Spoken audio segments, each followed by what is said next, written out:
नमो देव्यै महादेव्यै शिवायै शततं नमः नमः प्रकृतिभद्राय नियतां प्रणत्राश्मतां। प्यारे मित्रों, जय श्री राम, जय माता दी। मित्रों, आज हम आपसे चर्चा करें माघ मास के कृष्ण पक्ष की चतुर्थी तिथि गुरुवार, और इस गुरुवार को हो रहा है पुत्रों की रक्षा करने वाला, या संतान नहीं है तो संतान की रक्षा करने वाला, संतान को देने वाला, संतान के जीवन में आ रही विषम परिस्थितियों को दूर करने वाला, विद्या की प्राप्ति कराने वाला, अमंगल को दूर करने वाला, ऐसा भगवती सकट मैया का व्रत, जिस व्रत को पूरे भारतवर्ष में अनेक तरह से मनाया जाता है, परंतु मैं कुछ उपाय यहाँ पर बता रहा हूँ। उन उपायों के माध्यम से आप लोग सकट मैया के इस पावन व्रत को अवश्य करें।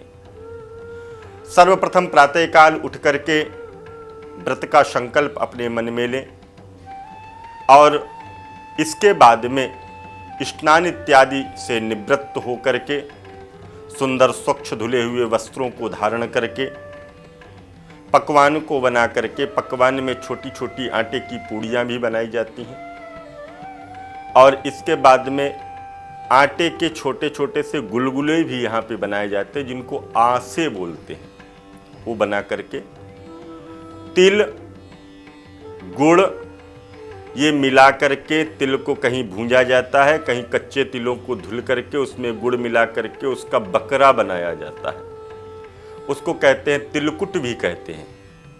आटे की पंजीरी भी बनाई जाती है, और इसमें शकरकंद का भी प्रयोग किया जाता है, उबली हुई शकरकंद। और भोजन में भी जहाँ तक प्रयास हो तो शकरकंद और दूध का ही भोजन भी करना चाहिए उस दिन। पूजा की विधि मैं आपको बताऊं कि ये सारी सामग्री एकत्र करके आप बैठ जाइए पूर्व की ओर मुख करके, और भगवान गणेश का पूजन करें सर्वप्रथम। इसके बाद में सकट मैया की कथा को श्रवण करें। ये बकरा बना करके एक प्लेट या थाली में आप रखिएगा, और घर का जो छोटा बालक हो उस बालक के द्वारा कहीं कहीं पर कुश से, दूर्वा से, पैसे से उस बकरे की जो गर्दन हम बनाते हैं उस गर्दन को काटना चाहिए, और वो भाग हटा देना चाहिए जो बालक उस गर्दन को काटे, बकरे की जो तिल से बना हुआ बकरा है उसकी गर्दन को काटे, वो भाग उसी बालक को दे देना चाहिए। और सभी को प्रसाद देना चाहिए। जो छोटी छोटी सी आपने पूड़ियाँ बनाई हैं, जो आशे बनाई हैं, और जो आपने तिलकुट बनाया हुआ है, जो बकरा बनाया हुआ है, इस तरह से सभी प्रसाद सभी को देना चाहिए। पंचामृत भी इसमें बनाया जाता है, वो भी आप बनाएंगे। मित्रों, कृष्ण पक्ष की जो माघ मास की परम पवित्र तिथि चौथ है, जिसमें गणेश चौथ भी होती है, और इसको सकट चौथ करते हैं, अर्थात संकटों को हरण करने वाली ये चौथ कही जाती है। तिल गुड़ से बने हुए बकरे की बलि देने के बाद में उसकी पूजा करनी चाहिए। माताओं को पुत्र की प्राप्ति करने के लिए पूजा करनी चाहिए। जिन माताओं के पुत्र हैं उनको पुत्र की रक्षा करने के लिए पूजा करनी चाहिए। आटे का, ज्वार का, तिल का धोने बनाए जाते हैं, जिनको लड्डू भी बोलते हैं, तिलकुट बनाया जाता है। ये सारी वस्तुएं एकत्र करके और भगवान भगवती का पूजन हमको करना चाहिए। शकरकंद को उबाल करके उसका भोग लगाना चाहिए, और भोग के बाद में शकरकंद और दूध का ही हमको सेवन भी करना चाहिए, प्रयोग में भी लेना चाहिए। इसके साथ साथ तिल से बने जो बकरा है उसका पूजन करके उसको काट करके बालक को दे देना चाहिए।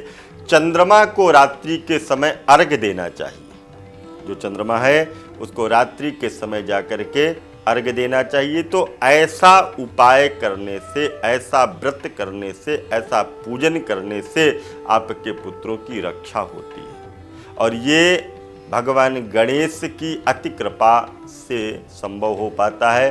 संकट को हरण करने वाली भगवती सकट मैया के नाम से जानी जाती। इनकी बहुत सी अनेक कथाएं हैं, परंतु मैंने इस बार आपको एक कुम्हार की कथा पहले वीडियो में बता रखी है।